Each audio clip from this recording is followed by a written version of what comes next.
নমস্কার। অ্যাস্ট্রোজ্যোতিষ তারামা ইউটিউব চ্যানেলে আপনাদেরকে মন থেকে স্বাগত জানাই। সিংহ রাশি সিংহ লগ্নের বিগত দিনে বিরাট একটা সমস্যা চলছিল। কারণ সিংহ রাশির যে সব থেকে যোগকারক গ্রহ বৃহস্পতি, সে ১১২ দিনের জন্য বক্রী ছিল সিংহ রাশির ইনকামের ঘরে, একাদশ ঘরে। আর্থিক স্থিতি বিরাট স্লো করে দিয়েছিল, কাজ হচ্ছিল না, সবকিছু যেন থেমেছিল। জাস্ট বৃহস্পতি এই বক্রী হয়েছে। আর একটা জিনিস হচ্ছে, এই সিংহ রাশিতেই এক তো কেতু মহারাজ বসে আছে, তারপরে ৭ নম্বর ঘরে যেন গ্রহদের মেলা বসেছিল। গ্রহদের মেলা মানে পাঁচটা গ্রহ সেখানে, যেখানে রাহু মঙ্গল এখনো আছে। তারপরে সিংহ রাশি তো ঢাইয়া মানে অষ্টম ঘরে আপনার শনি মহারাজ বসে আছে। আর সেইখানে এই এপ্রিল মাসে, এপ্রিলের ১৫ তারিখ পর্যন্ত আপনার সূর্যদেবও বসবে, আবার শুক্রও বসবে। তাহলে সিংহ রাশির জীবনে যে বিরাট একটা সংঘর্ষ, স্ট্রাগল, কষ্ট, নানা রকম সমস্যা, বিজনেসের একটা বড় ঝুঁকি, রিস্ক, এই যে ব্যাপারগুলো ঘটছিল, এটা 90% সিংহ রাশির মানুষদের জীবনের চোখে জল এনে দেবে। এতটা স্ট্রাগল, সংঘর্ষ। আর আপনি যদি সিংহ রাশির মানুষ হন এবং আপনার জীবনে যদি এরকম সমস্যা না এসে থাকে, মানে এক কথায় বলতে পারি যে আপনার লাইফটা স্মুথলি চলছিল, জানবেন অনেক অনেক ভাগ্যবান আপনি। কোনো দৈব কৃপা আপনার উপর আছে। তা না হলে এত কঠিন সময়ের মধ্যে আপনার জীবনটা অতটা স্মুথলি চলা সম্ভব নয়। তাই আপনি সত্যি সত্যি অনেক ভাগ্যবান বা ভাগ্যবতী। হ্যাঁ, তো জানবেন যে এটা সিংহ রাশির জন্য বিরাট একটা সংঘর্ষ, চ্যালেঞ্জময় সময়। কিন্তু সময়টা কতদিন থাকবে? এই সময় কি সারা জীবন থাকবে, না এই সময়ও পার হয়ে যাবে? অবশ্যই পার হবে। খারাপ সময় কতদিন থাকে? দেখুন, সিংহ রাশির তো এখন বৃহস্পতি নর্মাল এসছে ইনকামের ঘরে, সেটা খুব ভালো। সিংহ রাশি দেখবেন ১লা বৈশাখ থেকে অনেকটা শুভ সময়, শুভ জিনিস আসবে। তারা এখন সিংহ রাশির মানুষরা যদি ১লা বৈশাখটা কেন, ঠিক ১লা বৈশাখী সূর্য মেষ রাশিতে ০ ডিগ্রিতে উচ্চ অবস্থায় থাকে পুরো বৈশাখ মাস। এটা সিংহ রাশি, সিংহ লগ্নের জন্য তো একদম দৈব কৃপা। মানে এই যে সময়টা, সিংহ লগ্ন হলেও রাশি হলেও, তাহলে যে কোনো শুভ কাজ শুরু করতে পারে, যে কোনো যে কোনো কাজে রিস্ক নিতে পারে বৈশাখ মাসে, ১লা বৈশাখ। কিন্তু ১লা বৈশাখের আগে রাহু মঙ্গল আপনার সপ্তমে। ঠিক এই রাহু মানে মঙ্গল রাহুকে ছেড়ে দিয়ে আবার ঠিক চলে যাবে অষ্টম ঘরে শনির সঙ্গে। চরম নেগেটিভ, মানে অষ্টমে শনি আর মঙ্গল, কি নেগেটিভ যোগ ভাবা যায় না। যে এটা রক্তপাত, অস্ত্রোপচার, দুর্ঘটনা, এত খারাপ।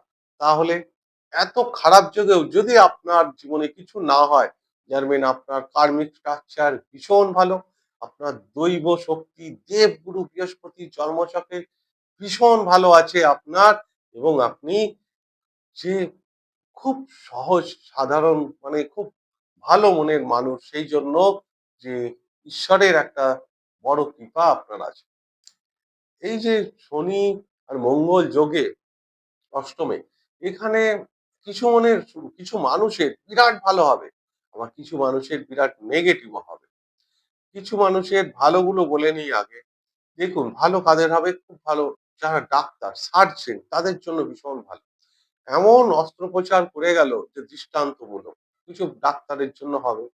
কিছু ইঞ্জিনিয়ার আছে ইঞ্জিনিয়ারিং ফিল্ডে, তারা রিসার্চ ফিল্ডে মারাত্মক পজিটিভ কিছু ইউনিক কাজ করে গেল, এমন কোনো থিসিস কিছু করে গেল যে তাদের নামে হয়তো পেটেন্টি বেরিয়ে গেল। তো সায়েন্স, রিসার্চ, ইঞ্জিনিয়ার, টেকনোলজি ফিল্ডের জন্য ভীষণ ভালো। কিন্তু দুর্ঘটনা, অ্যাক্সিডেন্ট, রক্তপাত, এই সমস্ত ব্যাপারগুলো বিরাট নেগেটিভ, সাবধানে থাকতে হবে। কারণ বিপদ বলে আসে, ভয় পাওয়ার কিছু নেই।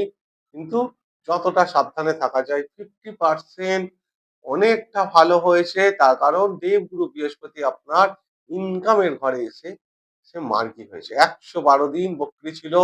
বক্রী থাকা মানে এমনি স্লো প্ল্যানেট, সে পুরো সূর্যকে ঘুরে আসতে সময় নেয় ১২ বছর। তারপরে সে বক্রী হয়েছে। তার মানে আবার অর্থ ঘরে বক্রি হয়েছে।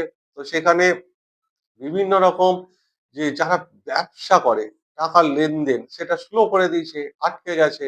পাওনাদারদের টাকার সমস্যা এসে গেছে। আর একাদশ ঘরটা হচ্ছে বড় ভাই বোনের ঘর। যাদের সিংহ লগ্ন যারা, তাদের ক্ষেত্রে দাদা, ভাই, বোন এদের একটা বিরাট সমস্যা এসেছিল। 100% এসেছিল, মিলিয়ে নেবেন। যাদের বৃহস্পতির দশা চলছিল, তো অবশ্যই দাদা ভাইদের সঙ্গে মতনৈক্য বা তাদের জীবনে কোনো একটা বড় সংঘাত, বড় সমস্যা এসেছিল, সেটা কেটে যাচ্ছে। মেঘ এবার আস্তে সরে যাচ্ছে, কিন্তু 15ই এপ্রিলের পর থেকে 15ই এপ্রিল পর্যন্ত এখনো প্রায় 1 মাস সিংহ রাশিকে সাবধানে থাকতে হবে, বুঝে শুনে থাকতে হবে। কোনো হঠকারী সিদ্ধান্ত ব্যাপারগুলো নিলে চলবে না। তারপরে সিংহ রাশির এরপরে মে মাসের দিকে এমনি মাধ্যমিক উচ্চ মাধ্যমিকের রেজাল্টের যোগ, সেটা কিন্তু সিংহ রাশির জন্য বা সিংহ লগ্নের জন্য ভীষণ ভালো। দেবগুরু বৃহস্পতির কৃপায় তার ছাত্রদের জন্য একটা ভালো খবর আছে। তারা তাদের মানে ইচ্ছা মতো যেরকম যা প্রত্যাশা, তাদের চাহিদা মতো তারা খুব ভালো রেজাল্ট দেবে। ভাগ্যের সাপোর্ট তারা কিন্তু পাবে এই আপনার মে মাসের পর অবশ্যই। এছাড়া দেখুন, এই শনি মঙ্গল যে যোগ এপ্রিল মাসে, এবং এটা প্রায় মে মাসের প্রথম সপ্তাহ পর্যন্ত যাবে। এটা শুধুমাত্র মানুষের বলে না, আপনি আমি আমাদের শুধু আপনার বলে না, সিংহ লগ্ন বলে না, প্রত্যেকটা মানুষের জীবনে কিছু না কিছু সমস্যা ক্রিয়েট করবে। গোটা সমগ্র সমাজ এর ক্ষেত্রেও বিরাট একটা কোলাহল, অশান্তির পরিবেশ তৈরি করবে। সেটা সামনে ইলেকশন আসছে, আপনারা জানেন। তারপরে শনি মঙ্গল যোগ, রক্তপাত, রক্তারক্তি, হিংসা, হ্যাঁ, মারামারি, এই ব্যাপারগুলো কিন্তু বাড়িয়ে দেবে, প্রচন্ড ভাবে বাড়িয়ে দেবে। কারণ তার আগে ঠিক রাহু মহারাজ বসে থাকবে। বৃহস্পতি যে প্রোটেক্ট করে, তিনি কিন্তু করতে পারবে না। প্রথম কারণ, বৃহস্পতি এক তো অতিচারী হয়েছে, সেকেন্ড হচ্ছে সে তার চরম শত্রু বুধের ঘরে বসে আছে, তারপরে তার দৃষ্টি সেই ঘরে পৌঁছাচ্ছে না। তো অতএব যে রক্ষাকর্তা, তিনি তার হাতে কোনো শক্তি নেই, তাই দুর্বল। তাই সিংহ রাশি লগ্নের মানুষকে কিছুটা হলেও সাবধানে থাকতে হবে। সাবধানের মান নেই। কেরিয়ারের জায়গাটা, কর্ম, দেখুন সিংহ রাশির যে দশমপতি শুক্র এই মুহূর্তে অষ্টমে গেছে, শনির সঙ্গে তুঙ্গ অবস্থায় রয়েছে। কিন্তু সেই শুক্র যখন ভাগ্যস্থানে যাবে, ধর্ম কর্মাদি যোগ তৈরি করবে। সিংহ রাশি লগ্নের কথা একটা বলছি, পয়লা বৈশাখের পর যদি আপনারা চাকরি চেঞ্জ করতে যান, কর্মক্রিয়ার নিয়ে, ধরুন বহুদিন ধরে চাকরি চেঞ্জ করব, ইন্টারভিউ দেব, হচ্ছে না, ইন্টারভিউ আসছে না, ফোন করছে, তারপর ইন্টারভিউ ক্র্যাক করছে না, অফার লেটার পাচ্ছেন না, কারণ হয়তো চাকরি চেঞ্জ করলো, 3 মাস নোটিশ পিরিয়ড, সেখানেও টেনশন। এই যে বিরাট সমস্যাগুলো আপনাদের জীবনে বারবার আসছিল, তো সেটা থেকে মুক্তি হবে কিছুটা। যাদের ভালো দশা চলছে, দেখবেন পয়লা বৈশাখের পর থেকে, এপ্রিলের প্রথম সপ্তাহের পর থেকে, এপ্রিলের পর মে মাসটা চাকরি কেরিয়ারের জায়গাটা কিছু ভালো খবর সিংহ রাশির মানুষদের জীবনে নিয়ে আসবে। শুক্র ভাগ্যস্থানে যাবে, সূর্য ভাগ্যস্থানে যাবে। তো এই যে আপনার লগ্নপতি দশমপতি একসঙ্গে, সূর্য তুঙ্গ অবস্থায় থাকবে, বৃহস্পতি একাদশে থাকবে, যে সরাসরি আপনার পঞ্চম ঘরকে দৃষ্টি দেবে এবং সপ্তম ঘরকে দৃষ্টি দেবে। তো সেই কারণে এই যে যোগগুলো সিংহ রাশির জীবনে অনেক কিছু ভালো নিয়ে আসবে।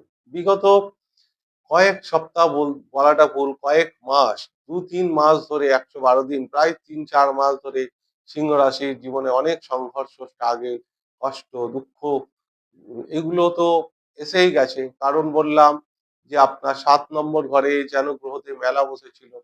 ব্যবসায় বড় একটা সমস্যা গেছে, জীবন সাথীর সঙ্গেও বিরাট একটা সমস্যা, হঠাৎ হেলথে জীবন সাথীর সমস্যা, ফ্যামিলি নিয়ে বিরাট একটা সমস্যা, হঠাৎ গন্ডগোল হয়ে গেছে, বিজনেসে বড় কোনো রিস্ক নিতে গিয়ে ফেঁসে গেছে টাকা, বড় একটা ক্ষতি সম্ভাবনা, কারো হঠাৎ করে কোনো কোর্ট কেস, মামলা মকদ্দমার সঙ্গে জড়িয়ে গেছেন।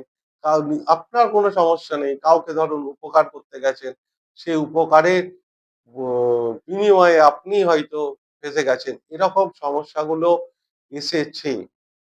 তবে আর একটা মাস এরকম ভাবে থাকতে হবে, কিন্তু শনি মঙ্গল বাড়িতে যেটা রাহু মঙ্গলের মেন সমস্যা করে শনি মঙ্গল, ইলেকট্রিসিটি, আগুন দুটো থেকে কিন্তু সাবধানে থাকতে হবে।